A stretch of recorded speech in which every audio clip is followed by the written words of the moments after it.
Bonjour à vous, bienvenue à ma chronique de 17h et quelques, puisque c'est comme ça qu'elle s'appelle. Oui, et on dit bonjour d'ailleurs à tous les autres membres de l'association Kakemono, Oui.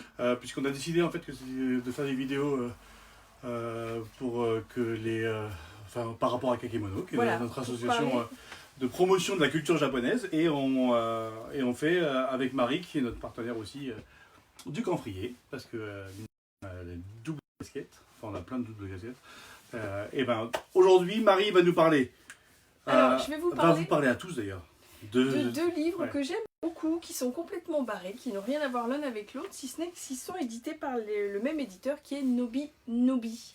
Alors, le Soyez premier, prêts, parce que ça, c'est pas piqué des hannetons comme on dit d'habitude. Vous allez voir. le premier, il s'agit de La Lune sans nuit, qui est dessinée par une dessinatrice qui s'appelle Sato Eton, qui est très... j'aime beaucoup ses dessins, ils sont souvent très très beaux. Voilà, alors c'est l'histoire de la Lune, et la Lune est représentée dans cet ouvrage comme étant une personne qui se souvient lorsque le premier homme a posé le pied sur elle. Ça n'a pas dû lui faire du bien quand même. Non, non, mais elle était très contente parce qu'elle entend souvent les gens de la Terre dire « Oh, comme la Lune est belle quand elle est pleine ou en croissant ou peu importe ». Et elle était un peu triste parce qu'elle trouvait que la Terre était très belle, mais personne ne l'entendait. Et lorsque le premier homme est venu poser son pied sur elle, elle était toute contente d'avoir quelqu'un avec qui partager la vision qui était si belle. Et ce premier homme lui avait fait un cadeau. Et ça, c'est très important. Il lui avait fait cadeau d'un donut au chocolat. Ouais, oui, c'est barré. D'un donut au chocolat. Donc C'est-à-dire qu'il l'avait oublié là-bas ou il l'avait fait exprès? Non, non, il lui avait donné. D'accord. Oui, oui, dans l'histoire. Oui, oui, oui. Ils regardent la Terre ensemble, c'est beau. Et puis, le premier homme, il est parti. Et depuis, la Lune s'ennuie. Alors, elle décide un jour de dire « Tiens, moi aussi, je vais faire un petit voyage. » Alors, elle s'en va. Et elle se matérialise sous une forme de boule lumineuse. Donc elle... N'importe quoi. Ah ben c'est barré, ouais, j'avoue... Parce qu'il y avait une série télé qui s'appelait Cosmos 1999, comme ça, il y avait une explosion sur la Lune et la Lune s'en allait. Ouais. Est-ce que ça a un rapport? Là, non, rien. Non, pas du tout. Non, parce que c'est le même voyage. Parce que là, elle va rencontrer des enfants, elle va être kidnappée par un chat et puis par un aigle. Mais attends, elle va les rencontrer où? Ils sont sur Terre. Ah, elle va sur Terre. Oui, sous une forme un petit peu de sphère lumineuse. Un peu comme To Your Eternity, le manga. Oui, c'est exactement ça, ouais. Et sauf qu'elle, elle part à la recherche de l'homme qui avait marché sur elle à l'époque. Parce qu'elle voudrait partager avec lui un peu des souvenirs. Et comment s'appelle cet homme? Neil Armstrong. Neil Armstrong. Oui, voilà. Pas le cycliste. Hein, Donc elle part quand même un sacré bout de temps. Et là, elle est dans un parc, alors elle éclaire le parc, et puis elle aperçoit une petite fille qui pleure. Et la petite fleur dit à son papy, mais la lune a disparu depuis très longtemps, qu'est-ce qui se passe? Alors, Ah bah oui, pour le coup.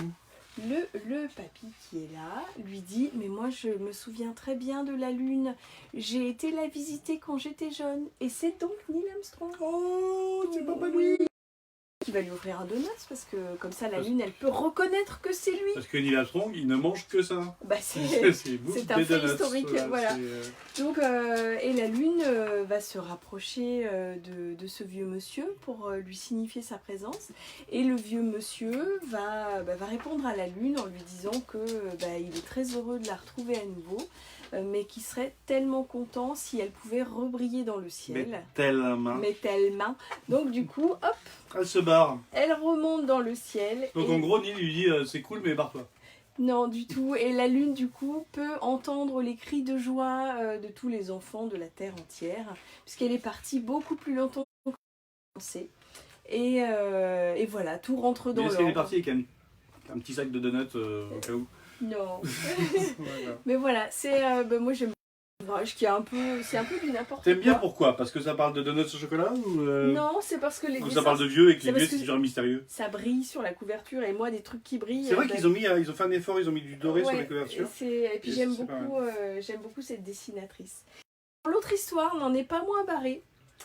Ça s'appelle Bizarre comme c'est bizarre. Alors, c'est l'histoire d'un loup qui prend le soleil sur sa terrasse et il entend un petit mouton pleurer. Alors il va dans son jardin. Mais mouton, où y es-tu? Et le mouton lui dit, il pleure. Il lui dit, mais pourquoi tu pleures? Alors le mouton lui dit, mais j'ai perdu ma laine. Alors le loup dit, bon, écoute, je vais t'aider à retrouver ta laine. Bah, surtout qu'il avait mauvaise haleine. Non, non, non, pas lui. Voilà.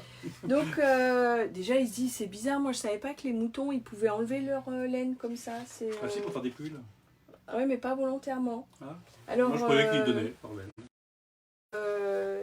ils commencent à chercher la laine tous les deux et puis le mouton il dit oh là là, je suis super fatigué, j'ai pas l'habitude de marcher. Le mouton il se dit mais le loup il se dit mais c'est bizarre les Les moutons, moutons ça marche tout le temps ça quand même. marche quand même d'habitude. Alors du coup il imagine le mouton dans un carrosse qui habituellement se promène en carrosse. Et ça c'est l'imagination du loup. Oui, c'est l'imagination du loup. Du coup, le loup propose au mouton de monter sur ses épaules pour chercher la laine, parce qu'il faut quand même En qu'on même la temps c'est pas retrouve. plus bizarre un mouton qui peut pas marcher qu'un loup qui prend un mouton sur ses épaules. Dans ses bras, ouais.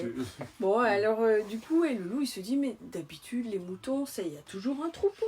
Comment ça se fait qu'il est tout seul? Il se dit, peut-être c'est pas un mouton, c'est peut-être une chèvre un peu cochon, ça timide. se trouve. Non, non, non, non, non.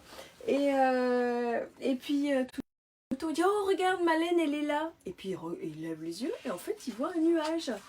Et Il a un peu tapé ce mouton. et là, bah, écoute, donc le loup il se dit c'est bizarre, il y a un nuage alors qu'il n'y a pas de vent. Mais bon, ils suivent quand même le nuage qui avance. Et le loup, alors du coup, il fait un truc de fou pour attraper la laine Le qui est dans le nuage, ciel. Et puis il croit qu'il va tomber. Non. Le nuage retient le loup. Ça alors, il savait pas que les laines de mouton, ça pouvait. Ben non, bah, Et ça puis- peut pas d'ailleurs. Et puis en fait, du coup, bah, le mouton, il va se mettre dans le nuage, il va s'apercevoir que c'est la laine du mouton et qu'en fait son troupeau, bah, c'est tous les autres nuages. Voilà. Mais je vois Fabrice très dubitatif. Bah ouais. Bizarre, comme c'est bizarre. Voilà, bah Mais oui. c'est vrai qu'on dit toujours, qu'on dit souvent aux enfants quand ils regardent, regarde, on Oui, dirait un les troupeau de moutons. ouais, ouais, voilà. Je pense que le gars, il a fait ce bouquin juste à cause de cette phrase. Oh, regarde, on dirait un troupeau de moutons. Ah, pas con. Ouais, bah c'est bizarre, et voilà, tout est bizarre Ouais, aujourd'hui. sur la en couverture, ce il y a bien un moment, loup alors, qui mange un sandwich. Alors, c'est on dépasse Ouais, après. ouais, mais moi je dis pourquoi limiter son imaginaire à Oui, des non, choses mais peut-être que carrées. le confinement a les mêmes effets que la drogue. C'est Eh, possible. pas con, ouais. C'est possible. Hum, C'est n'importe quoi là quand même. Ouais, mais c'était pour ça. pour ça. Moi je lance un appel. Est-ce que Marie pourrait, pour sa prochaine vidéo, faire une chronique sur un manga? Euh, Arrête de faire des trucs sur des livres pour alors, enfants. je pour ferai les gens ma qui aiment pas leurs chronique enfants. sur un manga quand Marc fera une chronique sur un manga. Non, de qui tu parles? Marc, ça fait au moins 3 semaines que je l'ai pas vu. Ouais, c'est bizarre. Parce que... Il est caché. Bon. Je crois qu'il est caché. Bon, bah, moi je vous fais des bisous. En parlant de caché, on a joué à cache-cache sur Animal Crossing. Voilà, je vous ai imaginé comment on peut faire du cache-cache sur Animal Crossing. On va sur une île tous ensemble et après on se cache derrière les arbres. Voilà, à très bientôt, on vous embrasse.